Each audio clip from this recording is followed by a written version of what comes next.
मधु शहर में रहने वाली पढ़ी लिखी मॉडर्न लड़की है। वो और पवन साथ कॉलेज में पढ़ते थे। धीरे धीरे उन दोनों में प्यार हो गया। पर पवन गांव में रहने वाला एक साधारण सा लड़का है। मधु के पिता हमेशा उसे ये बात कहकर ताना देते हैं। तुम वहां गांव में कैसे एडजस्ट करोगी? शादी करके तुम गांव तो चली जाओगी, पर अपनी सारी मॉडर्न सोच और चीजें यहाँ शहर में ही रख कर जाना। ये सुनकर मधु को बहुत गुस्सा आता है। तो क्या हुआ अगर वो लोग गांव के हैं? मैं वहां जाकर उस घर को बिल्कुल शहर की तरह बना दूंगी। शाम होते ही मधु पवन को वीडियो कॉल करती है। अच्छा हुआ तुमने वीडियो कॉल कर लिया। आओ, मैं तुम्हें आज अपनी माँ से मिलाता हूँ। अरे बिट्टू, क्या कर रहा है? ये क्या है? दूर करना इस टुनटुने को। जाने कौन दिख रहा है इसमें तो। अरे माँ, आपकी बहू का वीडियो कॉल है। आप इसमें अपनी बहू से आमने सामने बात कर सकती हैं। नमस्ते माँ जी, कैसी हैं आप? अरे जका, ये बहू ने अपने कानों में क्या लगाया है? जो कैसे झुमके हैं? झुमके नहीं माँ जी, इन्हें ईयरफोन्स कहते हैं। इससे सामने वाले की आवाज और अच्छे से आती है। मैं आपको भी ला कर दूंगी। अरे नहीं नहीं, हमें नहीं ना चाहिए। हमारे कान बिल्कुल ठीक है। हाँ। माँ जी की ये बातें सुनकर मधु को अपने पिता की बातें याद आ जाती है और वो उसी वक्त ये ठान लेती है कि वो अपने ससुराल को एकदम मॉडर्न ससुराल बनाकर रहेगी। कुछ दिन बीत जाते हैं। पवन और मधु की शादी हो चुकी है। आज मधु का अपने ससुराल में पहला दिन है। माँ जी, मैं आपके लिए एक तोहफा लाई हूँ। और इतना बड़ा तोहफा? अरे क्या लाई है रे इस बड़े से बक्से में? मधु बॉक्स खोलती है। ये क्या है? ये वैक्यूम क्लीनर है। मैंने आपको झाड़ू लगाते हुए देखा तो सोचा अब आपका काम आसान हो जाएगा।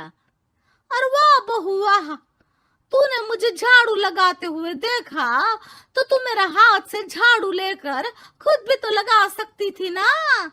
पर नहीं, तूने तुझे मशीन लाकर मेरे हाथ में दे दी कि यह काम हमेशा मैं ही करूं। ये आजकल की शहरी छोरियां बिल्कुल नहीं बदलेगी। मधु को मन ही मन गुस्सा आता है, पर फिर भी अपना गुस्सा भूलकर मधु माजी को वैक्यूम क्लीनर इस्तेमाल करना सिखाती है। अगले दिन मधु सुबह उठती है तो ये आंगन में से कैसी आवाजें आ रही हैं?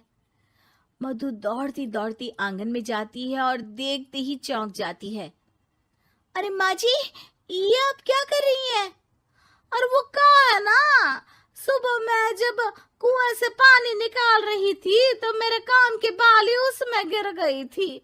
तो ये तेरा वैक्यूम ना सारी चीजें अपनी तरफ खींच लेता है ना, तो मेरी बाली भी तो निकाल ही देगा। उसी की कोशिश कर रही हूँ, पर न जाने क्यों अब ये चालू ही नहीं हो रही तेरी मशीन। अब वो चालू होगी भी नहीं। पर अब कुएं में से पानी निकाल क्यों रही थी? अरे कमाल करती हो ना बहू। पीने के लिए पानी क्या तेरे मायके से लाऊं मैं? अरे कुएं से ही तो निकालना पड़ता है। हाँ, पीने के लिए पानी, और वो भी कुएं से। मधु दिमाग लगाती है और थोड़ी ही देर में घर में वाटर प्यूरिफायर लगवा देती है। ये देखिए माँ जी, इसमें बस एक बार पानी भर देंगे तो नल में पानी साफ होकर बाहर आएगा। अरे वाह रे बहू, ये तो बहुत ही बढ़िया चीज है। रात हो जाती है। मधु जैसे ही प्यूरिफायर का नल चालू करती है तो वो अचानक से फट जाता है और सब जगह पानी पानी हो जाता है। अरे ये क्या हुआ? ये क्या हो गया? मैंने तो बस इसमें उबला हुआ पानी डाला था, ये इतनी जल्दी खराब हो गया। अरे ये सारी शहरी चीजें सब ऐसी ही होती है कबूरी। क्या आपने इसमें उबला पानी डाला था? हाँ तो फिर पानी तो तभी साफ होगा ना जब उसे उबालेंगे। ये मशीन का कोई जिन है जो हमने जो बोला वो कर देगी है? मधु को बहुत गुस्सा आता है। इस तरह तो मेरा अपने ससुराल को मॉडर्न बनाने का सपना अधूरा ही रह जाएगा। नहीं, मैं इस तरह से हार नहीं मान सकती। थोड़े ही दिन में मधु पूरे किचन को मॉड्यूलर किचन में बदल देती है। अरे वाह बहुआ, इतनी सारी अलमारियां! माँ जी मॉड्यूलर किचन देखकर बहुत उत्सुक हो जाती है। ये बक्सा का है? बहू ने शायद गलती से इसे यहाँ रसोई में रख दिया है, पर है तो ये बहुत ही बढ़िया। अगले दिन सुबह,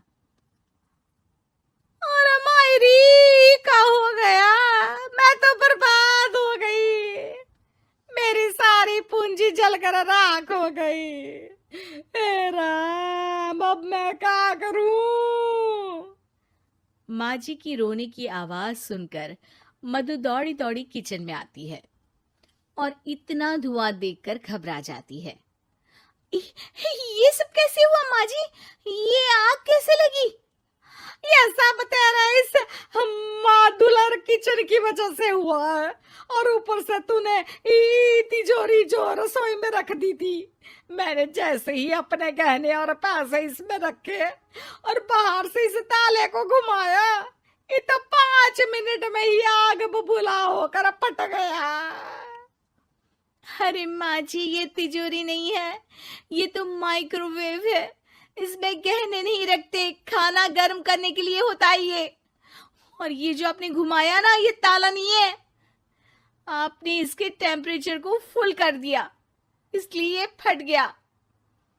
माँ जी और जोर जोर से रोने लगती है।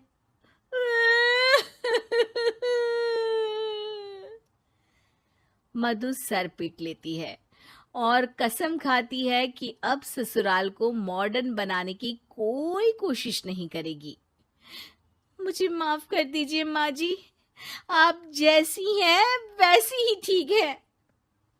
मधु को अपने पिता की कही बात याद आ जाती है और मधु वापस घर और किचन को पहले जैसा ही कर देती है।